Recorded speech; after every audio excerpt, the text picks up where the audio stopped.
Assalamualaikum warahmatullahi wabarakatuh. Halo smart people, kembali lagi di RMTV.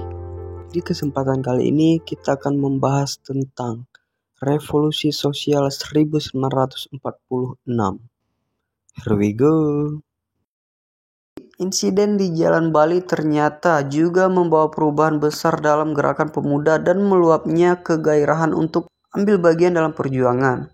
Berduyun-duyun para pemuda ingin menjadi anggota pasukan membela Republik, mencari senjata jenis apapun, dan membangun rasa persaudaraan baru berdasarkan perjuangan bersama. Kegairahan ini datang di saat yang tepat di mana akan ada pembentukan Tentara Keamanan Rakyat atau TKR, yang rencananya akan dijadikan angkatan bersenjata resmi Republik. Dalam pembentukan TKR itu, Ahmad Tahir terpilih sebagai komandan dengan pangkat kapten dan Sucipto sebagai kepala staf dengan pangkat letnan 1. Di samping para pemuda yang memang hendak berjuang, TKR juga menarik bagi mereka yang sudah biasa hidup di dunia kekerasan semi-kriminal kota Medan. Kelompok-kelompok pemuda yang tidak terafiliasi dengan TKR juga membentuk front-front perjuangan tersendiri. Kelompok-kelompok ini kadang terdiri dari etnis yang sama atau tinggal dalam satu bagian kota yang sama, namun mengikat kesetiaan pada seorang tokoh kuat. Menjelang akhir 1945, Inggris dan Belanda tidak mempunyai kekuatan atau kemauan untuk meluaskan kekuasaannya keluar kota Medan, sedangkan Jepang sepenuhnya bersikap pasif dan bertahan.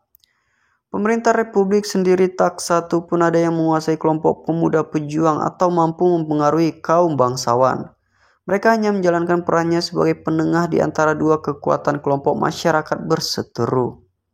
Pada awal tahun 1946, perseteruan antara kelompok pemuda pejuang dan kaum aristokrat di Sumatera Timur semakin tajam. Para pemuda meski memilih kekuatan yang mumpuni, namun tak memiliki pemimpin yang menyatukan. Di kalangan komunis, mereka bertumpu pada ketokohan Karim Marah Sultan, seorang aktivis Minang yang banyak membangun jaringan pergerakan di Aceh dan Sumatera Timur. Di satu sisi, pihak kerajaan yang tetap mempertahankan kekuasaannya berangsur-angsur semakin tersisih dari hakikat kekuasaannya. Pengaruh Raja-Raja Melayu dan Simalungun menjadi terbatas pada pengikut-pengikut sesukunya sendiri di kawasan pedesaan. Dalam kondisi seperti itu, Luat Siregar, ahli hukum kelahiran Sipiro yang baru saja terpilih sebagai Ketua Komite Nasional Indonesia, Sumatera Timur mendorong para raja untuk segera bersikap demokratis. Dr. Amir yang merupakan mantan dokter pribadi Kesultanan Langkat juga tak kalah bersemangatnya.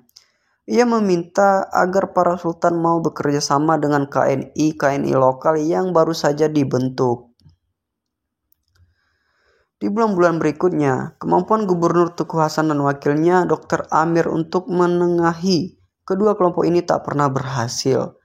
Pengangkatan pejabat Republik yang semula berdasarkan pertimbangan untuk menarik simpati kerajaan ternyata tidak cocok dengan situasi kekuatan politik yang sebenarnya. Hanya tokoh-tokoh yang mempunyai pengaruh terhadap kelompok pemuda lah yang dapat mempertahankan kekuasaan atas pemerintahan Republik. Walau Gubernur Hasan menolak permintaan untuk menggantikan orang-orang yang diangkatnya, namun KNI daerah terus mengajukan orang-orangnya sendiri yang dalam praktiknya menampilkan kekuasaan yang real.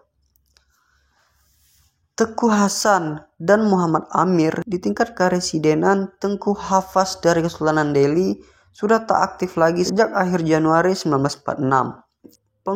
Pengumuman pemerintah sudah ditandatangani atas namanya oleh Jones Nasution, Ketua PKI Sumatera Timur asal Mandailing.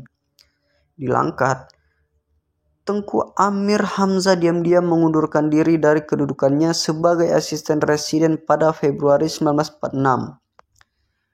Hal ini dikarenakan adanya tekanan dari Sultan Langkat dan Sekretaris Sultan yang pro-Belanda.